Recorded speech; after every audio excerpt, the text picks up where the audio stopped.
I'm a pretty brave guy. For instance, if I went into a bank and there was a burglary going on and the robbers had everyone in the bank taken hostage, I would charge, back out the door, and let everyone out there know not to go in there. That's just the kind of protector I am. But even valiant men such as myself deal with fears. I've learned that for each fear, you have to develop a mechanism for coping with that. Today, I'd like to talk to you about 3 of my fears and how I manage them. The first fear is the king of the jungle himself, the wasp. Villainous insects. Bees don't bother me that much. I don't want to be trapped in a car with an angry bee. Bees at least are polite. After they sting you, they have the good taste to die. Wasps, I don't know if they're consanguineous with bees or not. What I do know is that they are the thugs of the insect world. They fly around looking to mess with you. You say something about my mom? I think you stepped on my antenna. You want some too?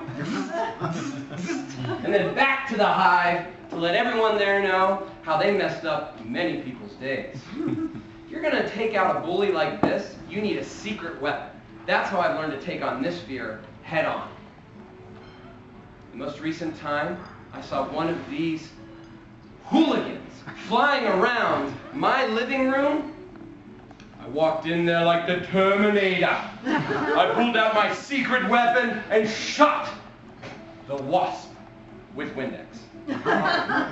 Anyone here seen My Big Fat Greek Wedding? Yeah. I don't know if Windex cures acne or will make your bruises feel any better, but they will rip a wasp right out of the sky. And like any miscreant who's been put in its place, it begged for its life. Hey, it's cool, man. I wasn't going to do anything to you. My response? Hasta la vista, baby. Head on. That's me. My second fear is a little bit more difficult. Very deep-seated in my subconscious. Spiders. The webs everywhere. You try and chase them with the broom and they crawl into the vents. You just know they're going to end up in bed with you one of those days. And of course, they like to dangle from the webs, right? They come down and... Oh, sorry, just my hand. No spiders here. My bad. I learned how to deal with spiders in college. In my fraternity, I slept underneath a loft. My bed was about 2 feet from the loft above me. Woke up one morning and started crawling out to the front, where you crawl out from under the loft, and up in the very corner in the front is a spider this big. Crept back towards the back of my loft and considered my options. 2 very brave ideas came to me. The first would be to dart as far away as I could past that spider and run for help. The second was to scream as loud as I could like a little girl and hope someone rescued me.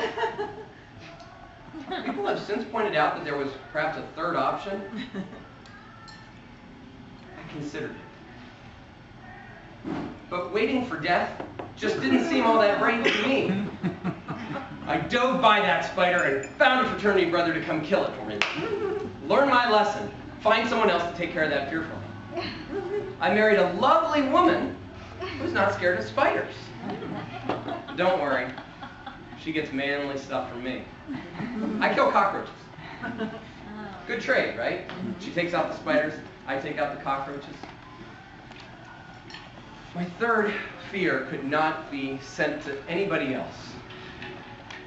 I've talked to other people about this fear. Other people aren't as scared of this as I am. This fear is my own death. All of you should be just as scared of this. Have you ever considered what you would do without me? Too terrifying to think about, right? Yeah. I understand why you've all blocked it out, but this really does frighten me. Luckily, faith has helped me with this. Not necessarily faith in an afterlife. There's so many to choose from. In one, apparently there's going to be 72 virgins waiting for me if I act well. Something tells me, though, if my wife's in that heaven, too, I still won't be able to flirt with them. It's not that faith that gets me through my fear of death. It's my faith that science and technology are going to allow me to just live forever.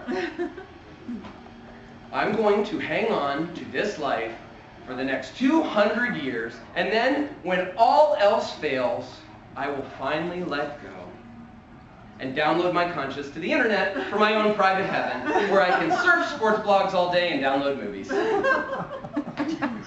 Avoidance! I'm never going to die. In all seriousness, fears are a big deal. One of my biggest fears was truly public speaking. It's why I came to this club. Within 6 months of joining Toastmasters, I gave my first public seminar. I got great reviews, too. Not only that, I sold everyone in that room nothing. My fear of professional inadequacy, I'm still trying to cope with. I'll keep you posted. Mr. Toastmaster.